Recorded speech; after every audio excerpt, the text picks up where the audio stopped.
D ಗ್ಯಾಂಗ್ನ makeup ರಾಣಿಯ makeup ರಹಸ್ಯ ಕೂಡ ಬಯಲಾಗಿದೆ.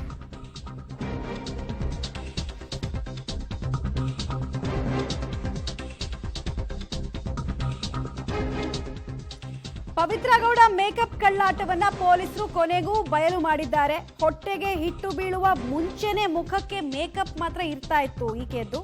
ಕಸ್ಟಡಿಯಲ್ಲಿದ್ದಾಗ ಬೆಳಗ್ಗೆ 5 ಗಂಟೆಗೆ ಎದ್ದು ಪಳಪಳ ಅಂತ ಪವಿತ್ರ ಹೊಳಿತಾ ಇದ್ರು. ಕಸ್ಟಡಿಯಲ್ಲಿದ್ದಾಗ ಸಾಂತ್ವನ ಕೇಂದ್ರದಲ್ಲಿ ಪವಿತ್ರ ಗೌಡ ಇದ್ರಲ್ಲ, ಸೊ ಆ ಟೈಮ್ನಲ್ಲೇ ಮೇಕಪ್ ಮಾಡ್ಕೊಳ್ತಾ ಇದ್ರು. ಅಂದ್ರೆ ಕಸ್ಟಡಿನಲ್ಲಿ ಇದೀನಿ ತಾನು, ಜೊತೆಗೆ ಇನ್ವೆಸ್ಟಿಗೇಷನ್ ಎದುರಿಸಬೇಕು ಅನ್ನೋದು ಯಾವುದೂ ಇರ್ತಿರಲಿಲ್ಲ. ಬೆಳಗ್ಗೆ 6 ಗಂಟೆಗೆ ಅವರು ಠಾಣೆಗೆ ಬರ್ತಾ ಇದ್ರು, ಬಟ್ 5 ಗಂಟೆಗೆ 1 ಅವರ್ ಮುಂಚೆನೆ ಮೇಕಪ್ ಮಾಡ್ಕೊಳ್ತಾ ಇದ್ರು. ಈ ಶೂಟಿಂಗ್ ಸೆಟ್ನಲ್ಲೆಲ್ಲ ಸೀನ್ ಸ್ಟಾರ್ಟ್ ಆಗೋಕ್ಕಿಂತ ಮುಂಚೆನೆ 1 ಅವರ್ ಮುಂಚೆನೆ ಮೇಕಪ್ ಮಾಡ್ಕೊಳ್ತಾರಲ್ಲ, ಹಾಗೆ ಇವರು ಕೂಡ ಬಟ್ಟೆ ಬ್ಯಾಗ್ ಒಳಗಡೆ ಮೇಕಪ್ ಕಿಟ್ ಅನ್ನ ಇಟ್ಕೊಳ್ತಾ ಇದ್ರಂತೆ. ಪವಿತ್ರ ಠಾಣೆಗೆ ಬರೋಕ್ ಮುಂಚೆನೆ ಮೇಕಪ್ ಜೊತೆಗೆ ಬರ್ತಾ ಇದ್ರಂತೆ.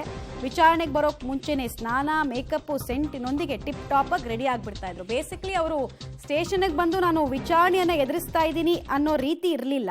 ಯಾವುದೋ ಫ್ಯಾಷನ್ ಶೋಗೆ ಹೋಗೋದಕ್ಕೆ ರೆಡಿ ಆಗ್ತಾ ಇದ್ದೀನಿ ಅಥವಾ ಯಾವುದಾದ್ರೂ ಸಿನಿಮಾದಲ್ಲಿ ಶೂಟಿಂಗ್ಗೆ ರೆಡಿ ಆಗ್ತಾ ಇದ್ದೀನಿ ಅನ್ನೋ ರೀತಿ ಮನಸ್ಥಿತಿಯಲ್ಲಿ ಇದ್ರೋ ಏನೋ ಗೊತ್ತಿಲ್ಲ.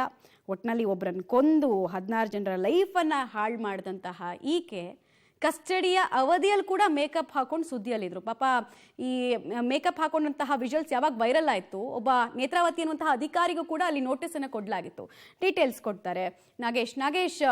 ತಾನು ಕಸ್ಟಡಿಯಲ್ಲಿದ್ದೀನಿ, ವಿಚಾರಣೆನ ಎದುರಿಸಬೇಕು ಅನ್ನೋದನ್ನ ಮರ್ತು ಹೋಗಿ ಈಕೆ ಫ್ಯಾಷನ್ ಶೋ ಜೊತೆಗೆ ಸಿನಿಮಾ ಶೂಟಿಂಗ್ ನಲ್ಲಿ ಭಾಗಿಯಾಗ್ತಾ ಇದ್ದೀನಿ ಅನ್ನೋ ರೀತಿನಲ್ಲಿ ರೆಡಿ ಆಗ್ತಾ ಇದ್ರಲ್ಲ, ತೃಣ ಮಾತ್ರದ ಪಶ್ಚಾತ್ತಾಪ ಕೂಡ ಆಕೆಗೆ ಇರಲಿಲ್ಲ ಅನ್ನೋದು ಇದರಲ್ಲಿ ಮತ್ತೊಮ್ಮೆ ಸಾಬೀತಾಗುತ್ತೆ ಅಂತ. ಮಮತಾ, ಖಂಡಿತವಾಗ್ಲೂ ಆರೋಪಿ A1 ಆಗಿರುವಂಥ ಪವಿತ್ರ ಗೌಡ ಅವರು ಪೊಲೀಸರ ಕಸ್ಟಡಿಯಲ್ಲಿದ್ದಂಥ ಸಂದರ್ಭದಲ್ಲಿ ಸಾಕಷ್ಟು ಮೇಕಪ್ ಮಾಡಿರುವಂಥ ವಿಚಾರಗಳು ಬರ್ತಾ ಇದ್ವು. ಆ ಸಂಬಂಧಪಟ್ಟಂತೆ ಈಗ ಒಂದಷ್ಟು ವಿಡಿಯೋ ವೈರಲ್ ಆದ ಮೇಲೆ ಈ ಮೇಕಪ್ನ ಹಿಂದಿನ ರಹಸ್ಯವನ್ನು ಪೊಲೀಸರು ಭೇದಿಸುವ ಕೆಲಸವನ್ನು ಮಾಡಿರುವಂಥದ್ದು.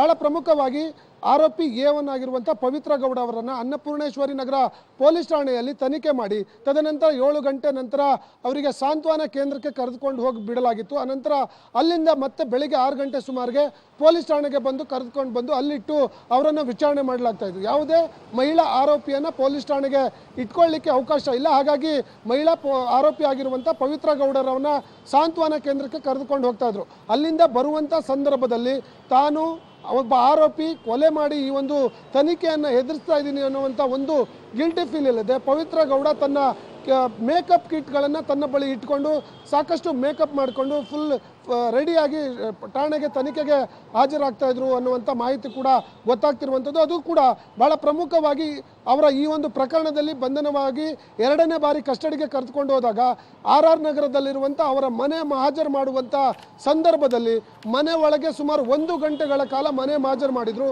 ಆ ಸಂದರ್ಭದಲ್ಲಿ ಮೇಕಪ್ ಮಾಡಲಿಕ್ಕೆ ಅನುವು ಮಾಡಿಕೊಟ್ಟಿದ್ದಾರೆ ಅನ್ನುವಂಥ ಆರೋಪದ ಮೇಲೆ ಒಬ್ಬ ವಿಜಯನಗರದ ಮಹಿಳಾ PSIಗೆ ನೋಟಿಸನ್ನು ಕೊಟ್ಟಿದ್ದಾರೆ. ಯಾವ ಕಾರಣಕ್ಕಾಗಿ ಒಬ್ಬ ಆರೋಪಿಗೆ ಮೇಕಪ್ ಅನ್ನು ಮಾಡ್ಕೊಳ್ಳಿಕ್ಕೆ ಅವಕಾಶವನ್ನು ಮಾಡಿಕೊಟ್ಟಿರಿ, ಆ ಒಂದು ಕಾರಣಕ್ಕೆ ಇದನ್ನು ಎಕ್ಸ್ಪ್ಲೇಷನ್ ಕೊಡಿ ಅನ್ನುವಂಥ ನಿಟ್ಟಿನಲ್ಲಿ ಹಿರಿಯ ಅಧಿಕಾರಿಗಳಿಂದ ಮಹಿಳಾ PSIಗೆ ನೋಟಿಸ್ ಕೊಟ್ಟಿದ್ದು. ಆ ಸಂಬಂಧಪಟ್ಟಂತೆ ಪೊಲೀಸರು ತನಿಖೆ ಮುಂದುವರಿಸಿರುವಂಥದ್ದು. ಮಮತಾ.